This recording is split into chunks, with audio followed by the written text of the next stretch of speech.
কারিনা কাইসার ছিলেন কন্টেন্ট ক্রিয়েটরদের মধ্যে সবচেয়ে হাসি খুশি মানুষ। সেই হাসিটা থমকে গেছে, একটা ঝড়েই কারিনার জীবন প্রদীপ নিভে গেছে। ভারতে নেওয়া হলেও তাকে বাঁচানো গেল না। লিভার সংক্রান্ত জটিলতায় তিনি পৃথিবীর মায়া ত্যাগ করেছেন। লিভার সংক্রান্ত জটিলতায় কয়েকদিন ধরে সংকটাপন্ন ছিলেন কারিনা। প্রথমে রাজধানীর একটি বেসরকারি হাসপাতালে লাইফ সাপোর্টে রাখা হয় তাকে। পরে উন্নত চিকিৎসার জন্য এয়ার অ্যাম্বুলেন্সে নেওয়া হয় ভারতের চেন্নাইতে। সেখানে ভেলোরের খ্রিস্টান মেডিকেল কলেজ হাসপাতালে তার চিকিৎসা চলছিল। চিকিৎসকরা প্রথমে তার ফুসফুসের চিকিৎসা শুরু করেছিলেন। এরপর লিভার ট্রান্সপ্ল্যান্টের প্রস্তুতিও চলছিল, তবে সেটার আর প্রয়োজন হবে না। মূলত তার ফুসফুসে অ্যান্টিবায়োটিক দেওয়ার সময় হঠাৎ প্রেশার অনেক নিচে নেমে যায়। এরপর ডাক্তাররা সর্বোচ্চ চেষ্টা করলেও কারিনা আর ফিরে আসেননি। পরিবার সূত্রে জানা যায়, প্রথমে জ্বরে আক্রান্ত হন কারিনা, পরে তার শরীরে সংক্রমণ ধরা পড়ে। একই সঙ্গে হেপাটাইটিস এ এবং ইজনিত জটিলতায় তার লিভার ফেলিওর দেখা দেয়। অবস্থার অবনতি হলে তাকে আইসিইউতে নেওয়া হয় এবং পরে লাইফ সাপোর্টে রাখা হয়। ইন্তেকাল করার আগে কারিনার বয়স হয়েছিল 30 বছর। তিনি মা, বাবা এবং 2 ভাই রেখে গেছেন। বরেণ্য দাবারু রানী হামিদ তার দাদি। কন্টেন্ট ক্রিয়েটর হিসেবে পরিচিতি পেলেও সাম্প্রতিক সময়ে অভিনয় ও চিত্রনাট্য লেখার কাজ নিয়ে ব্যস্ত ছিলেন তিনি। সামাজিক যোগাযোগ মাধ্যমে তার প্রাণবন্ত উপস্থাপনা ও জীবন ঘনিষ্ঠ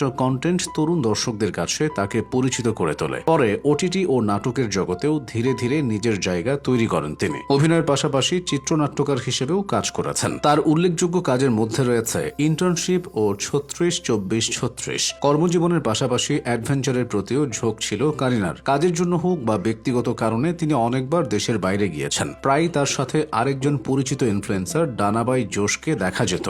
ব্যক্তিগত জীবনে তারা দুজনই বন্ধু। কারিনার বিদায়ে ডানাও ভেঙে পড়েছেন। কন্টেন্ট ক্রিয়েশনের পাশাপাশি কারিনা কাইসার অন্যান্য কাজেও সিদ্ধহস্ত ছিলেন। তার নিজস্ব একটি প্রোডাকশন হাউস আছে। হাউস অফ ক্যাওয়াস নামের এই প্রোডাকশন হাউস এখন নামকরা সব ডিজিটাল প্ল্যাটফর্মের সাথে যুক্ত। প্রথম দিকে শুধু ওভিসি বা টিভিসি নিয়ে কাজ করলেও কারিনা কাইসারের এই প্রোডাকশন হাউস পরে বড় বড় সব কন্টেন্টে যুক্ত হয়েছে। কারিনা কাইসারের দূরদর্শী চিন্তার মাধ্যমেই এমন সাফল্য অর্জন সম্ভব হয়েছিল। তিনি ছোটবেলা থেকেই নানামুখী কার্যক্রমের সাথে যুক্ত ছিলেন। স্কুলের সাংস্কৃতিক অনুষ্ঠান থেকে লেখালেখির প্রতিযোগিতা, সবখানেই মেধার ছাপ রেখেছিলেন। তবে অন্যান্য অনেক কন্টেন্ট ক্রিয়েটরদের মতো এই সেক্টরে তাকে খুব বেশি সংগ্রাম করতে হয়নি। ফেসবুকের মাধ্যমে সবাই তাকে চিনলেও কারিনা মূলত ভিডিও বানাতেন ইনস্টাগ্রামে। মজার ছলে বানানো সেই ভিডিওগুলো দেখে বন্ধুরা তার প্রশংসা করত। পাশাপাশি সেই ভিডিওগুলো পাবলিক করার অনুরোধ জানাত। সে ভাবনা থেকেই তিনি নিজের নামে একটি পেজ খুলে ফেলেন। শুরুতে তার পেজে ফলোয়ার ছিল না বললেই চলে। তারপরও প্রতিদিনের ঘটে যাওয়া বিষয়গুলো তিনি হাস্যরসের মাধ্যমে তুলে ধরে জনপ্রিয়তা পেতে শুরু করেন।